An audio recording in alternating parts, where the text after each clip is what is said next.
पश्चिम बंगाल के संदेशखाली क्षेत्र में महिलाओं के साथ हो रहे यौन उत्पीड़न मामले को लेकर मंगलवार छात्र संगठन अखिल भारतीय विद्यार्थी परिषद ने शिमला उपायुक्त कार्यालय के बाहर धरना प्रदर्शन किया और बंगाल सरकार के खिलाफ जमकर नारेबाजी की। अखिल भारतीय विद्यार्थी परिषद प्रदेश मंत्री आकाश नेगी ने कहा कि राजनीतिक पार्टी के लोगों द्वारा विशेष तबके की महिलाओं को उत्पीड़ित किया जा रहा है। जब महिलाएं आवाज उठाती हैं तो उनकी आवाज को ममता बनर्जी की सरकार द्वारा दबाया जा रहा है। आज इसी को लेकर पूरे प्रदेश में अखिल भारतीय विद्यार्थी परिषद धरना प्रदर्शन कर रही है। उन्होंने कहा कि अगर इस मामले में कठोर कार्रवाई नहीं की गई तो विद्यार्थी परिषद आने वाले समय में बड़े आंदोलन की रचना करेगी। आज आप सभी यहाँ पर आए, आप सभी को मालूम होगा 10 फरवरी से पूरे देश के अंदर एक मुद्दा जो संदेशखाली जो बंगाल के अंदर एक गांव है, उसका मुद्दा पूरे देश में, हिमाचल में नहीं बल्कि पूरे देश में आग पकड़ रहा है। और हम उसके अंदर अगर जाएंगे तो हमारे सामने आएगा कि संदेशखाली एक ऐसा क्षेत्र जो ग्रामीण क्षेत्र है, लेकिन वहां पे हम सभी को मालूम है कि जो दीदी की सरकार है, जिसको हम टीएमसी की सरकार कहते हैं, वो तृणमूल कांग्रेस की सरकार, वहां पे जो औरतें हैं, वहां की बहनें, वहां की माताएं हैं,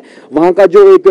अध्यक्ष है, वहां का जो लीडर है उस संदेशखाली में, जिसका नाम शेख शाहजहां है, वो व्यक्ति वहां के घर घर जाता है। हर एक घर में जाकर के, मान लीजिए सर्वे के नाम से वहां पर घर जाएगा, उस घर में जाकर के कोई भी औरत, कोई भी लड़की, कोई भी बेटी उसको पसंद आती है, जो जवान हो, जो खूबसूरत हो, उसको अपने कार्यालय वहां पर बुलाया जाता है। कार्यालय बुलाने के बाद लगभग पूरे महीने ऐसे भी केसेस वहां पर आए कि पूरे महीने वहां की औरतों को, वहां की बहनों को अपने कार्यालय रखा जाता है और अपनी जो प्रताड़ित उनको किया जाता है। और अपने, मैं ऐसे शब्द इस मीडिया के सामने मैं नहीं कह सकता, ऐसे रेप, जैसे रेप तो बहुत छोटा शब्द, वहां के जो अभी वहां के कुछ लोगों ने मीडिया को बाइट दिया और मीडिया के माध्यम से हमको पता चला है, सबसे जो मैं इस मीडिया के सामने और सभी पूरे समाज के सामने अगर मैं जो शब्द कह सकता हूं वो रेप है। हम कल्पना कर सकते हैं कि रेप से भी घिनौनी चीजें वहां पर उन छात्रों, उन औरतों के साथ की जाती होगी। और केवल यही नहीं, बल्कि यहाँ वहां पर यह भी इशू आ रहा है कि वहां से बहुत बड़ी संख्या में वहां के लोग पलायन कर रहे हैं। एक इशू तो ऐसा भी आया कि एक बूढ़ी माता अपनी नई नवेली बहू को कहती है कि आपकी शादी हो चुकी है, लेकिन आपको गांव आके हमारे साथ रहने की जरूरत नहीं है, आप शहर जाके काम कीजिए, इस गांव में आपको रहने की आवश्यकता नहीं है।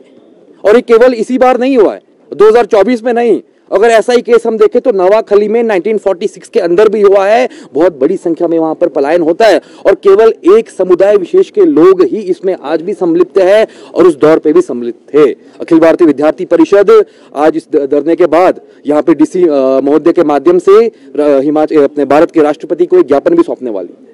उस ज्ञापन के माध्यम से विद्यार्थी परिषद मांग करती है कि तुरंत जल्द से जल्द उस प्रदेश में राष्ट्रपति शासन लगाया जाना चाहिए और कहीं ना कहीं जो मानसिक रूप से प्रताड़ित वहां की हमारी माताएं बहनें हुई हैं,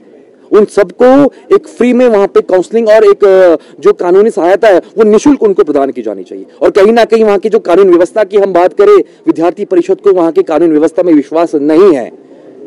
प्रधानमंत्री और हमारी राष्ट्रपति से आप सभी के माध्यम से यह भी आग्रह करना चाहता हूं कि वहां पर केंद्र बलों को भेजा जाए। जब तक वहां पे हालात सामान्य नहीं होते तब तक वहां पर राष्ट्रपति शासन लगना चाहिए।